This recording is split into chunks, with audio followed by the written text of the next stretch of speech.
देशाच्या राजकारणात आज एक ऐतिहासिक क्षण नोंदवला जाणार आहे। सलग 3 वेळा जनतेचा कौल मिळवत सत्तेमध्ये आलेले पंतप्रधान नरेंद्र मोदी हे देशाचे पहिले पंतप्रधान जवाहरलाल नेहरू यांचा पंतप्रधान पदावरील 4398 दिवसांच्या कार्यकाळाचा विक्रम आज मागे टाकणार आहेत। पण या विक्रमावरूनही आता विरोधक आणि सत्ताधाऱ्यांमध्ये आरोप प्रत्यारोपांचं राजकारण सुरू झालेलं आहे।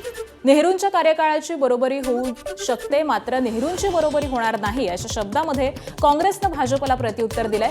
तर मोदींचे भविष्यामधील रेकॉर्ड कुणीही मोडणार नाही असा दावा भाजपनं केलेला आहे। पंतप्रधान मोदींच्या कारकिर्दीला 12 वर्ष पूर्ण झाल्यानिमित्त भाजपकडून मेगा प्लॅनिंग सुरू आहे। उद्यापासून प्रगती पथ यात्रा सुरू होणार असून यामध्ये सर्व खासदार, मंत्री, आमदार आणि नेते सहभागी होणार आहेत।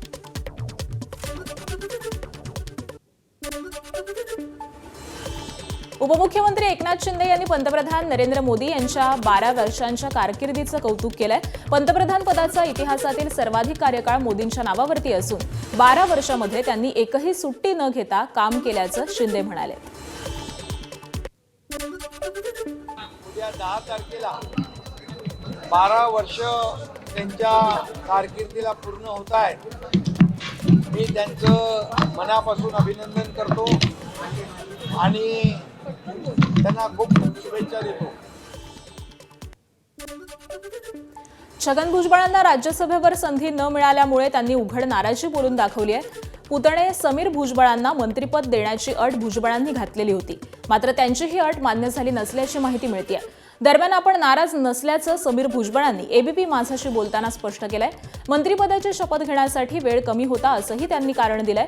तर मंत्रिमंडळ विस्तारावेळी संधी मिळेल असा शब्द भाजपनं दिल्याचं देखील समीर भुजबळांनी सांगितलंय।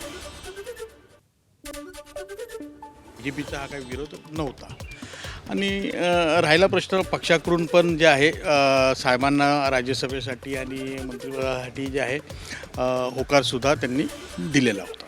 बीजेपीचा हा काही विरोध नव्हता आणि राहिला प्रश्न पक्षाकडून पण जे आहे साहेबांना राज्यसभेसाठी आणि मंत्रिपदासाठी जे आहे होकारसुद्धा त्यांनी दिलेला होता। नाशिक विधान परिषद निवडणुकीमुळे महायुतीत संशय कल्लोळ नाट्याचा नवा अंक पाहायला मिळतोय। नाशिकच्या विधान परिषद रणरंगणामध्ये विरोधकांपेक्षा महायुतीमध्ये जास्त अस्वस्थता आहे असा प्रश्न राजकीय नाट्यामुळे निर्माण झालेला आहे। कारण एकीकडे अपक्ष बंडखोर गोकुळ गीतेंनी महायुतीच्या नेत्यांच्या नाकी दम आणलेला आहे, तर दुसरीकडे गोकुळ गीतेंना भाजपचीच फूस असल्याची चर्चा शिवसेनेच्या गोटामध्ये रंगू लागली आहे। त्यामुळे भाजपचे संकटमोचक गिरीश महाजन आणि शिवसेनेचे संकटमोचक उदय सामंत यांनी अनेकदा गीतेंची भेट घेत समजूत काढण्याचा प्रयत्न केला, मात्र गोकुळ गीते मागे हटायला काही तयार नाहीयेत। आज सामंत पुन्हा नाशिकमध्ये जाऊन गीतेंची चर्चा करणार आहेत, तर मुख्यमंत्री आणि उपमुख्यमंत्री एकनाथ शिंदे यांनी देखील गीतेंची फोनवरून चर्चा केल्याचं कळतंय। त्यामुळे शिवसेनेच्या नरेंद्र दराडेंचा मार्ग सुकर होणार की वाट बिकट राहणार याचं भवितव्य हे गोकुळ गीतेंच्या निर्णयावरती अवलंबून असणार आहे। त्यांनी मला त्या ठिकाणी विचारलं की त्या ठिकाणी प्रसाद हिरेंनी आज दुपारी महायुतीच्या उमेदवाराला पाठिंबा दिला, तर त्यांनी मला विचारलं का आपण पण त्या ठिकाणी तसा पाठिंबा देऊ शकतो। त्यांना मी स्पष्ट नकार दिला की मी त्या उमेदवाराला त्या ठिकाणी पाठिंबा देऊ शकत नाही, कारण मतदारांचा कौल बघता तो कौल चांगल्यापैकी माझ्या बाजूने असल्यामुळे तो पाठिंबा देणं म्हणजे त्या मतदारांचा त्या ठिकाणी मी घात करण्यासारखा प्रकार होईल। त्यामुळे मी त्यांना स्पष्ट नकार देऊन त्या ठिकाणी पुन्हा माझ्या नाशिकला येऊन माझ्या गाठीभेटी चालू केलेल्या आहेत। आणि दरम्यान आमची लढाई ही खुर्चीसाठी नसल्याचं एकनाथ शिंदेंनी स्पष्ट केलंय। मी खुर्चीसाठी, आमची लढाई खुर्चीची नाही, आमचा अजेंडा खुर्चीचा नाही, आमचा अजेंडा महाराष्ट्राचा विकास करण्याचा आहे, महाराष्ट्राच्या जनतेचं कल्याण करण्याचा आमचा अजेंडा आहे। त्यामुळे आमच्यामध्ये चांगली बॉन्डिंग आहे आणि जिथं कुठं आमच्या महायुतीतल्या लोकांना, आमदारांना काही अडचणी असतील, काही त्रास असेल, तर मुख्यमंत्री आणि आम्ही बसून त्यांचा त्रास दूर करू, त्यांच्या अडचणी आम्ही सोडवू। दरम्यान नाशिकचा तिढा सुटत नाहीये आणि त्यामुळे महायुतीची डोकेदुखी चांगलीच वाढली आहे। गोकुळ गीतेंची चर्चा सुरू असल्याची प्रतिक्रिया मंत्री उदय सामंतांनी दिली आहे, तर गोकुळ गीते माघार घेतील असा विश्वास अब्दुल सत्तारांनी व्यक्त केला आहे। गोकुळ गीते जे आहेत त्यांच्याशी आमची चर्चा झालेली आहे। आणि मी काल देखील सांगितलं याच्यातनं काही सकारात्मक मार्ग निघण्याची परिस्थिती निर्माण झालेली आहे। कॅबिनेट झाल्यानंतर मी पुन्हा एकदा नाशिकला जाणार आहे। गिरीश भाऊ कदाचित कॅबिनेटला येऊ शकणार नाहीत, कारण कालच त्यांना ताप होता, ते आजारी आहेत। तर मी जाऊन पुन्हा एकदा गिरीश भाऊ आणि प्रयत्न करणार आहोत। भारतीय जनता पार्टीचे बंडखोर गीते साहेब हे मला असं वाटतंय की ते माघार घेतील आणि हा तिढा सुटल।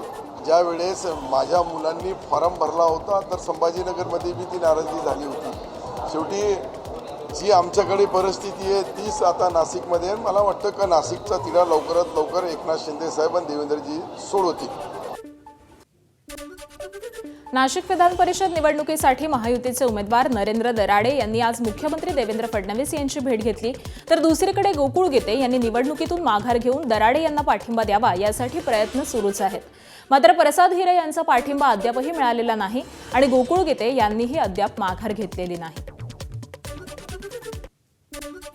नवी मुंबई आंतरराष्ट्रीय विमानतळावरती उभारण्यात आलेल्या छत्रपती शिवाजी महाराजांच्या पुतळ्याच्या अनावरण सोहळ्याच्या निमंत्रणावरून निर्माण झालेल्या वादाचे पडसाद आता मंत्रिमंडळ बैठकीमध्ये देखील उमटलेत। उपमुख्यमंत्री एकनाथ शिंदे यांना निमंत्रण न दिल्यामुळे शिवसेनेच्या मंत्र्यांनी मुख्यमंत्री देवेंद्र फडणवीस यांच्यासमोर नाराजी व्यक्त केली आहे। सीआयडी, सीओ, राज्य शिष्टाचार विभाग आणि विमानतळ प्राधिकरणातील संबंधित अधिकाऱ्यांवरती कारवाईची मागणीही करण्यात आली आहे। या प्रकरणी चौकशीचे आदेश देण्यात आल्याचं आश्वासन मुख्यमंत्र्यांनी दिल्याची माहिती समोर आलेली आहे।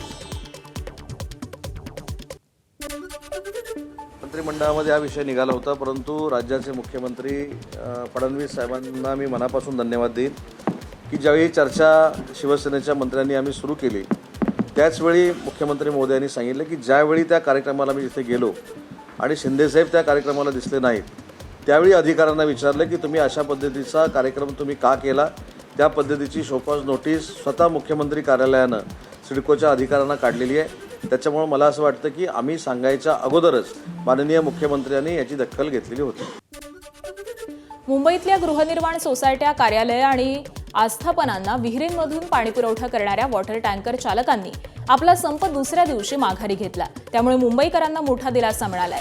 मुख्यमंत्री देवेंद्र फडणवीस यांच्यासोबत झालेल्या चर्चेनंतर मुंबई वॉटर टँकर असोसिएशननं संपे मागे घेण्याचा निर्णय घेतलेला आहे। आमदार मुरजी पटेल यांनी हा संप मागे घेण्यामध्ये मध्यस्थाची भूमिका बजावली आहे। त्यानंतर आता टँकर चालकांना बजावण्यात आलेल्या नोटिसा मागे घेण्याची प्रक्रिया सुरू झालेली आहे। तर गेल्या 2 दिवसांपासून टँकर चालकांनी पाणीपुरवठा बंद केल्यामुळे मुंबईतील अनेक गृहनिर्माण सोसायट्या, कार्यालयं आणि व्यावसायिक आस्थापनांना पाणी टंचाईचा सामना करावा लागत होता। मुंबईसाठीच्या जलाशयांमधला घटलेला पाणीसाठा, लांबलेला पावसाळा आणि यंदा कमी पावसाचा असलेला अंदाज यामुळे मुंबईकरांच्या तोंडचं पाणी आधीच पळालेलं आहे आणि त्यातच वॉटर टँकर चालकांनी पुकारलेल्या संपानं मुंबईकरांची मोठी पंचायत होण्याची शक्यता होती। त्यामुळे मुंबई वॉटर टँकर असोसिएशननं संप मागे घेत असल्याची घोषणा केल्यानंतर मुंबईकरांना मोठा दिलासा मिळाला आहे। कलेक्टरशी पण वेळ घेतला, परत कलेक्टरांकडे पण आम्हाला नेलं, कलेक्टरांशी पण बोलणं आमचं झालं आहे। आता आम्हाला ही आशा आहे की आता परत मुरजीबाई या विषयासाठी आम्हाला परत तुमच्याकडे यावं लागणार नाही, कारण हे आता आम्ही इकडे समजतो की लवकरात लवकर याला सेंट्रल गव्हर्नमेंटकडनं चांगलं जे प्रपोजल आम्ही दिलं आहे त्याला उत्तर देऊन हे संपवण्यात येणार। सरकारने तात्काळ असोसिएशनच्या जे मागण्या होत्या ते मान्य केलेल्या आहे आणि आजपासून कुठल्याही टँकर चालकावर किंवा मालकावर कुठलीही कारवाई हा मुंबई शहरामध्ये होणार नाही याची आश्वासन महाराष्ट्र शासनाने दिलेली आहे, मुख्यमंत्री साहेबांनी दिलेली आहेत आणि आमचे उप विभागाचे पालकमंत्री, कलेक्टर साहेब सर्व हा टँकर असोसिएशनच्या मागे खंबीरपणे उभा राहिलेले आहेत। मंत्री गिरीश महाजन यांनी 6 जूनला काळा दिवस असल्याचं म्हटलंय। पंजाबमधील अमृतसरमध्ये 42व्या शहीदी समागम कार्यक्रमाला त्यांनी उपस्थिती लावली। यावेळी त्यांनी 1984 मधील ऑपरेशन ब्ल्यू स्टारवरती जोरदार टीका केली आहे। 1 ते 10 जून दरम्यान सुवर्ण मंदिरात खालिस्तानी दहशतवाद्यांविरोधामध्ये सैन्य कारवाई करण्यात आलेली होती आणि यावेळी मोठा शस्त्रसाठाही जप्त करण्यात आला। या घटनेच्या स्मृतीप्रित्यर्थ झालेल्या कार्यक्रमात महाजनांनी तत्कालीन पंतप्रधान इंदिरा गांधी यांनी सुवर्ण मंदिर परिसरामध्ये सैन्य पाठवून शीख समाजावरती अन्याय केल्याचा आरोप केला। अब्दाली आया था, उस वक्त जिस तरह से उन्होंने हमारे कई भाइयों बहनों को शहीद किया था, उसी तरह से हमारे ही देश में हमारे प्रधानमंत्री ने हमारी इतनी बुरी हालत कर दी थी। और इतने हजारों कत्ल होने के बाद दुख की बात तो यह है कि किसी को सजा नहीं मिली। काँग्रेस प्रदेश अध्यक्ष हर्षवर्धन सपकाळ यांनी मंत्री गिरीश महाजन यांच्या ऑपरेशन ब्ल्यू स्टारवरील वक्तव्यावरती तीव्र प्रतिक्रिया दिली आहे। महाजनांचं वक्तव्य दहशतवादाला खतपाणी घालणारं असून देशाचे तुकडे करण्याच्या अनुषंगानं असल्याचं सपकाळ म्हणाले। तसंच महाजनांना तात्काळ मंत्रिपदावरून काढावं अशी मागणी देखील सपकाळांनी केली आहे। गिरीश महाजन यांचं दहशतवादाला खतपाणी घालणारं आणि देशाचे तुकडे करण्याच्या अनुषंगानं केलेलं वक्तव्य अत्यंत आक्षेपार्ह आहे। जो दहशतवाद आहे, जो खलिस्तानच्या निमित्तानं पुढे आला होता, त्यातून देशाचे तुकडे करणे हा हेतू होता।